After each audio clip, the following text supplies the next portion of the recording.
जन्मों से भले दोनों रहेंगे साथ में, करम तो विधात के हाथ में।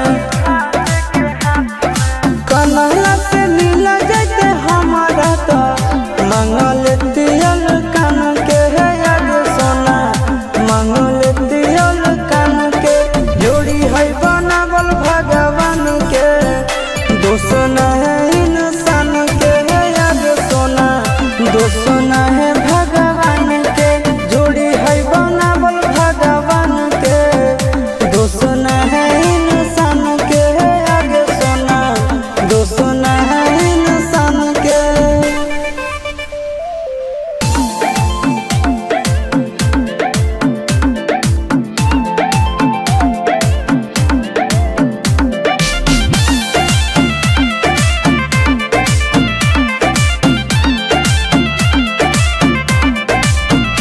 आगे तोर नहीं कसूर नहीं हमर कसूर गे, दोनों के कैला का ऊपर वाला दूर गे। ये सोना आगे तोर नहीं